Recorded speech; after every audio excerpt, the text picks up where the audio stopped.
I feel kinda free. No.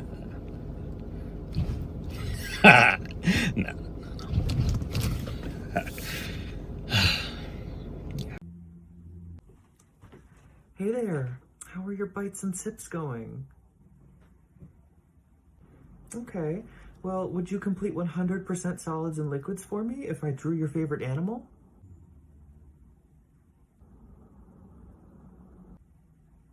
I'm 21. What's your favorite animal?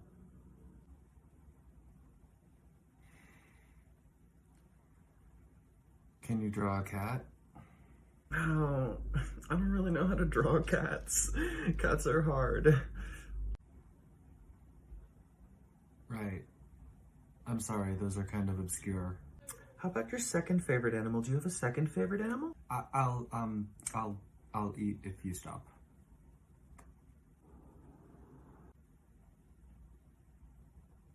Yeah, so it may look like a regular wardrobe, but if I open it, there's a false back panel, full-sized armory.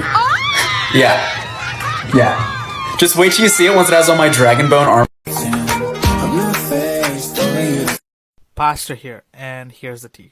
What annoys me the most about Lil Nas's new single is not the song or the video, but the misplaced outrage of most Christians. Like, are you all really pressed about somebody who probably doesn't identify with Christianity, creating a song using Christian imagery, rather than being mad about the many ways in which Christianity has been used to discriminate, oppress, and marginalize other groups of people? Something is a little off when you're more concerned about Lil Nas dancing with Satan, probably a fictional character according to him, rather than the fact that he used to go to church and it failed him. Listen, if you don't want to watch something, then just don't. But if you're going to demonize somebody for any reason, you better make sure that you are first living according to the truths that you profess. I believe a primary calling of all Christians is to reduce the gap between others and the way of Jesus. And you don't do this by shoving truth pills down people's throats. If that won't work with you, why would it work with somebody else? Next time you get triggered by something like this, I'll start with these two questions. What are you really triggered by? What are the deep hurts or joys that this artist hopes to express through their work? Just got these jeans, bitch. Oh!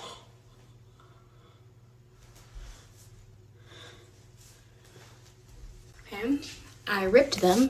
We need to talk about how George Washington died because it's ridiculous. December 1799, he's 67 years old, he's retired, he goes for a horseback ride in the rain. For some reason, he doesn't change out of his wet clothes before he has dinner that night and he comes down with a sore throat. He's having trouble breathing, having trouble swallowing, so they call in 3 doctors and together they decide that the best thing to do is to cut open his arm and drain 18 ounces of blood. Well, that doesn't seem to work, he's getting worse. So they mash up a poultice of Spanish fly, which is a blistering agent that's used to dry out the skin to remove warts, trying to dry out the bad humors in his throat. And they also give him something to make him throw up because who needs hydration at this point? When none of that works, they just keep bleeding him. Over the next 2 days, they remove 40% of his blood and he dies. Because of course, that's what happens when you lose half of your blood. No one knows exactly what was wrong, but most historians agree that it was probably just a throat infection that required a little bit of rest. But as it was, the illness and treatment together left him dead. Learned that in The Body by Bill Bryson. Follow for more stuff to learn in books. We tried to hit the turbine. Shit, I get it. Oh shit! We got close.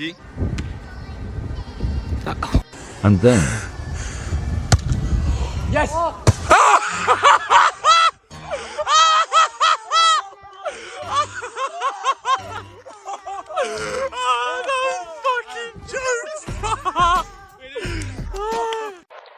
So I'm an art student, and today I thought I'd share one of my favorite pieces with you.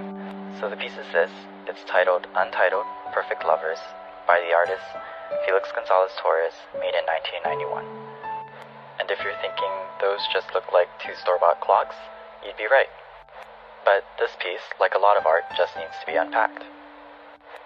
So the clocks are meant to start off in the same position, and over the course of them being exhibited, they'll fall out of sync, as clocks do. And like many couples do, sometimes you just fall out of sync. But the beauty in this is that the title still remains, that they're perfect lovers. In a way to say that even when 2 who are in love fall out of sync, doesn't mean that they're any less perfect for each other.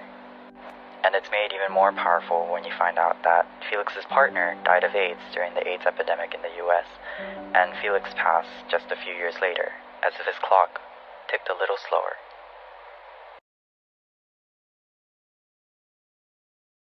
Tonight, one of you will betray me. Is it me, Jesus?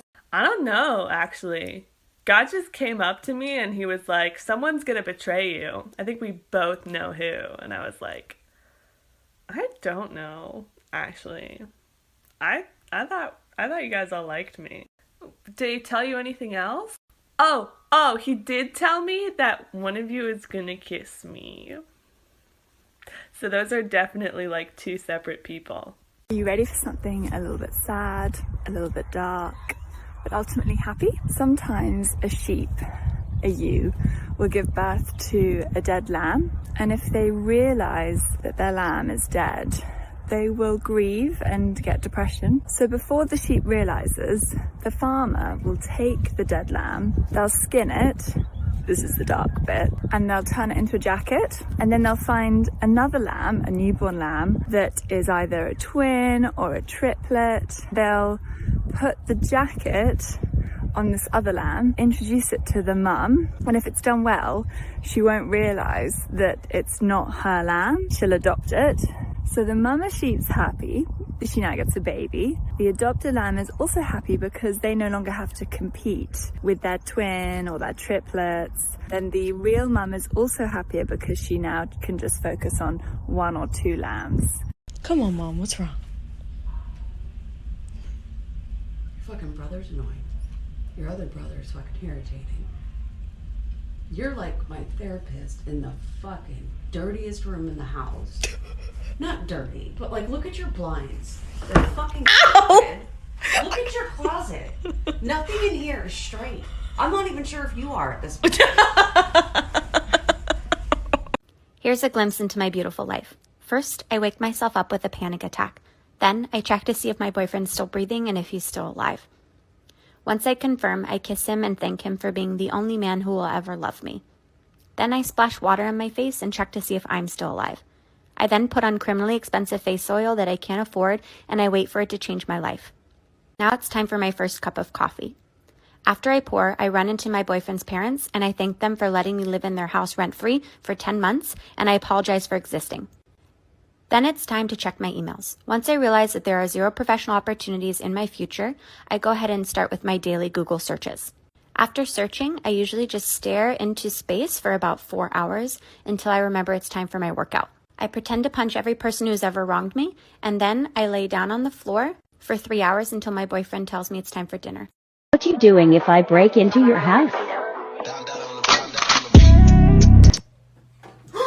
Oh my, you're scared. I'm gonna run away. Oh no. Oh no, what's this? I happen to be stuck. I cannot move. Making a Marvel movie, let's do Mad Lib. Give me a hero. Hulk. Now give me an unlikely friend. Ant-Man. Give me a struggle. He can't get small. Why? Ego. Now give me a character we'd love to see. Wolverine. Now just somebody we forgot even existed. Pepper Potts. All right, give me a movie this is actually a trailer for. Fantastic Four. And just make these ex-heroes. Somebody goes, look out, boys. This is a job for a lady. Now give me a civilian. Mailman. Okay, Marvel's next movie, all the heroes are on vacation except for Hulk and Ant-Man when the Skrulls attack. The unlikely friends have to band together to blow up their ship by hitting a button that only Ant-Man can reach, but oh no, he can't get small. Because after saving the world, his ego got big and needs to work on himself. We think that Wolverine's in it, but it turns out that the big cameo is actually Gwyneth Paltrow, and she's just like, look out, boys, this is a job for a lady. She teaches Ant-Man humility, they defeat the Skrulls, and then don't fucking go home! Because in the mid-credits, they get a letter from Mr. Fantastic, and the mailman is played by CGI Stan Lee. It's really sad. Everybody just fucking gives us all this money. Reasons why my mom is mad at me, part 4. Number 1, I'm always inside because of pandemic. That's my fault. I should have inverted the house so I could be outside and inside at the same time without getting sick. That's my fault, Mom. Number 2, I was showering too loud. That's my fault once again. I have to take the blame for that. I should have caught the water before it hit the floor and then gently applied it to my body so that noise would never have happened. Once again, Mom, I'm sorry. Number 3, because she said so. I'm gonna be honest, I don't even know what the fuck this means, but whatever she says is the holy grail, and asking why should be taken as an act of treason, and I should be canceled for that. So I'm sorry once again. And number 4, she told me to do something and then immediately did it herself. That's my fault. I should have did it before she even had the thought, so that would have never have happened. Once again, Mom, I'm so sorry, and please forgive me.